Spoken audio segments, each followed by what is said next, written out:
श्री ज्ञानेश्वरी। श्री गणेशाय नमः। श्री सरस्वत्यै नमः। श्री गुरुभ्यो नमः। श्री गोपालकृष्णाय नमः। नारायणं नमस्कृत्यं नरं चैव नरोत्तमं देवीं सरस्वतीं व्यासं ततो जयमुदीरयेत्। Sant Jnaneshwar, the well-known saint of Maharashtra, was not only a realized soul but also a gifted poet. At a very early age, that is 15, he wrote his masterpiece Jnaneshwari, a commentary on the Gita in Marathi, in exquisite poetry form. He was initiated in the Nath Sampradaya by his older brother Nivritti Nath, a disciple of Kahini Nath, who was one of the 9 gems of the Navnaths. Jnaneshwari is called as the Bhavart Deepika, that is light on the inner meaning of the Srimad Bhagavad Gita. The Bhagavad Gita is the great philosophical poem which has guided many Indians about the basic purpose of life and served as a guide to one's performance of duty, not only with detachment but also with devotion, concentration and efficiency. The Gita itself is terse and even austere in its composition. The Jnaneshwari is not just a literal translation of the Bhagavad Gita, but it greatly amplifies and enriches its meaning.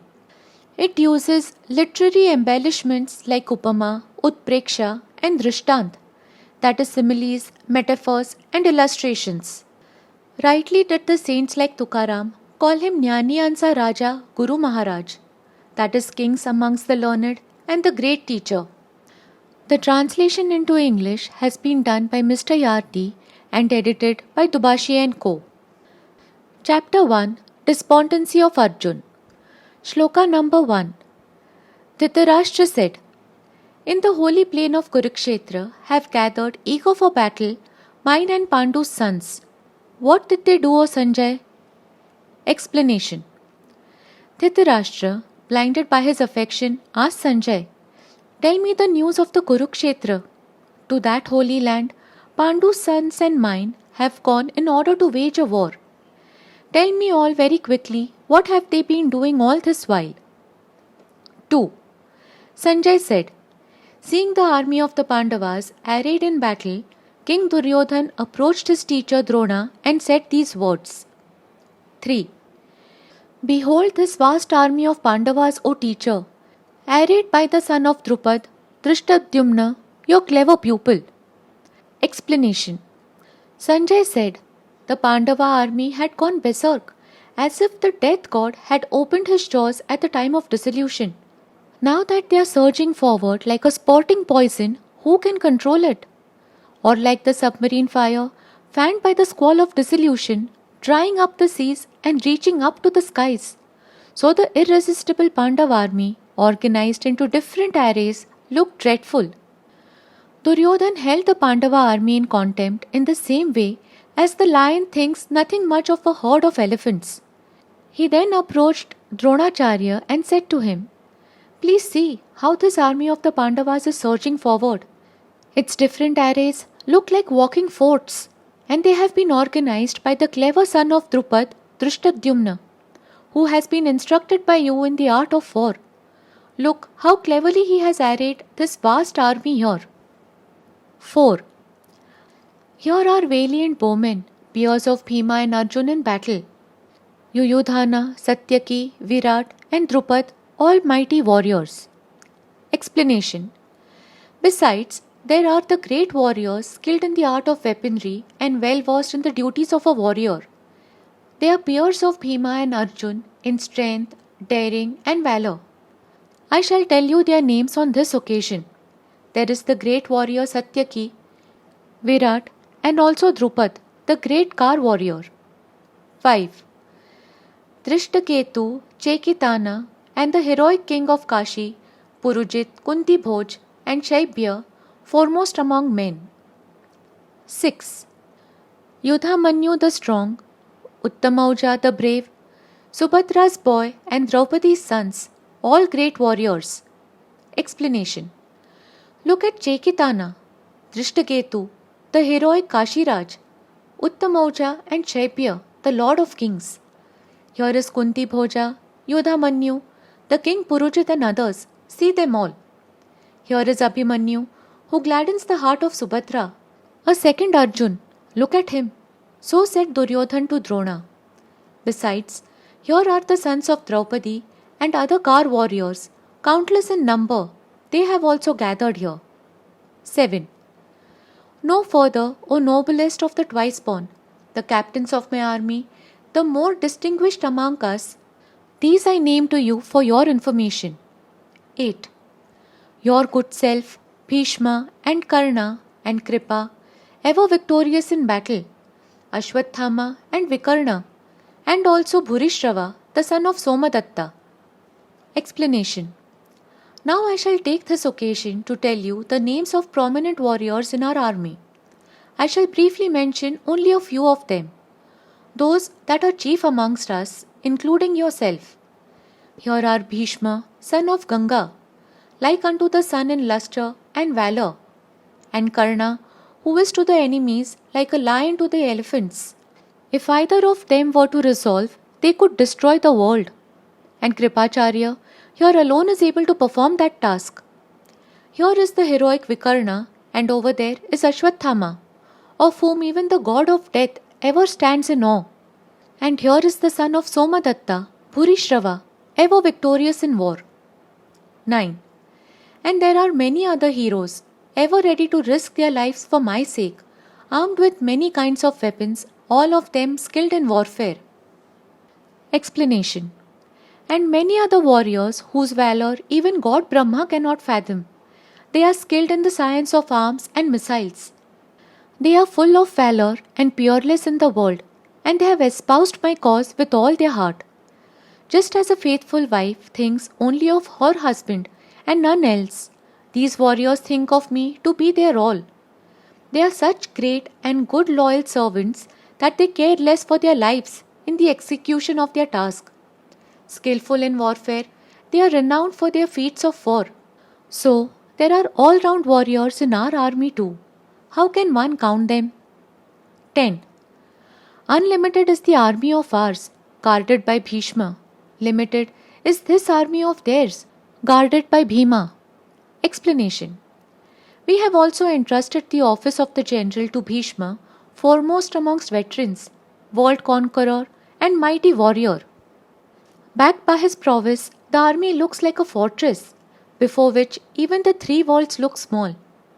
As if the impervious sea has received help of a submarine fire, or the world-destroying fire is aided by a hurricane, our army has its general Bhishma, the son of Ganga. Who then can resist it? This Pandava army is too small in comparison with ours. Moreover, the mighty Bhima has become their general. After saying this, he stopped talking. 11. Taking up your respective positions on all fronts, all of you support Bhishma alone from all sides. Explanation. He then addressed his officers thus. Keep the army under you in a state of readiness. Those who are the captains of the army units should remain in the front and distribute the tasks among the Kar warriors. They should keep their units under control and remain under Bhishma. He then said to Drona, You should oversee all this. You should support Bhishma alone and hold him in my place. For now, our army entirely depends upon him. 12. In order to cheer him up, the aged Kuru Lord, his valiant grandsire, roared aloud like a lion and blew the conch. Explanation. Hearing this address of the king, the general was overjoyed, and he gave out the lion's roar. This war cry resounded in both armies with such force that the echo which arose could not be contained. Being excited by that echo, Bhishma blew his divine conch. The two sounds mingled, deafening the three worlds, and it seemed as if the sky would come down with a crash. The heavens thundered, and the sea swelled upwards, and the moving and stationary things became stirred up and shaken. The hills and caves resounded with that great noise, and war drums began to beat in both armies. 13. Conches and kettle drums, tabors and horns, played forth all of a sudden, and the noise became tumultuous. Explanation. The sound of all the musical instruments was so harsh and terrific that it seemed like the end of the world even to the brave. Kettle drums, tabors, conches, cymbals, and trumpets blared forth, followed by a terrible war cry of the great warriors. Some patted their arms and challenged others with frenzy, and the rutting elephants could not be controlled. What can one say about the cowards? They were scattered like sawdust. Even the god of death withdrew from the fray in panic. Even warriors who had proved their merit started shaking with fright. Hearing the strange blare of music, even the god Brahma became agitated, and the other gods thought that the end of the world has now come. 14. Then, standing in a mighty chariot with white horses, Krishna and Arjun blew their divine conches. 15. Krishna blew the Panchajanya, Arjun the Devadatta, and the wolf-bellied Bhishma of terrible deeds blew his mighty conch Poundra. 16. Yudhishthir, the son of Kunti, blew the conch Ananta Vijaya. Nakul and Sahadev blew their conches Sughosha and Manipushpaka. Explanation. While the heaven was thus in turmoil, see what happened in the Pandava army. Arjun arrived there in a chariot which was the basis of victory and to which were yoked 4 horses as swift as the eagles. The chariot looked superb, like the Meru mountain with wings, and because of it all, the 10 quarters were filled with brightness. How can one describe the merits of this chariot, of which the Lord of Vaikuntha, Vishnu, was the charioteer? Hanuman, who was God Shankara incarnate, was seated on his flagstaff, and Lord Krishna was driving his chariot. See how wondrous are the ways of the Lord. Because of his love for his devotee, he worked as the charioteer of Partha.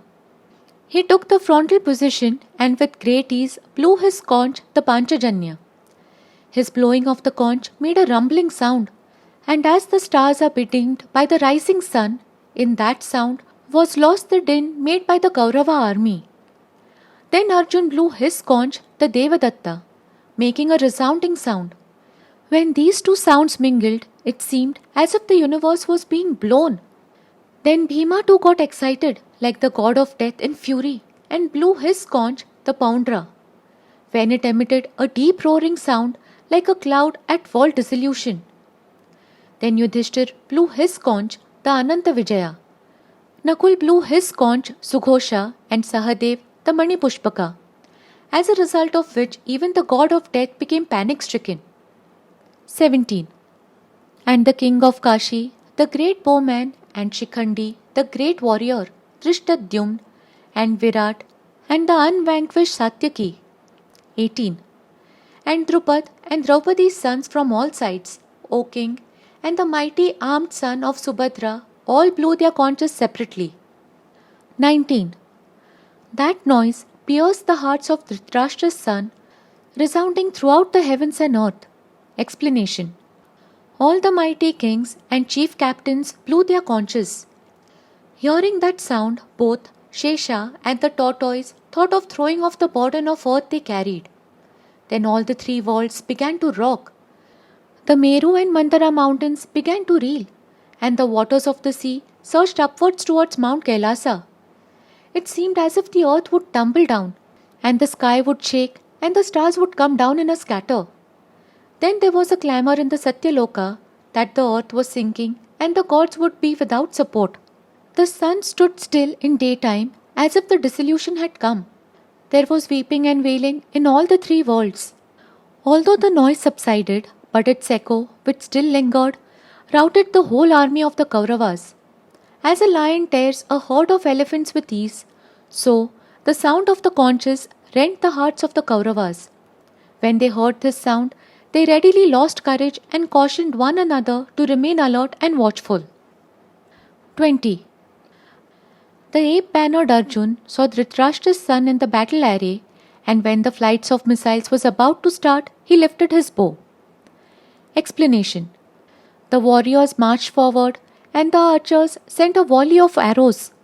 This seemed like an uncontrollable clouds of deluge.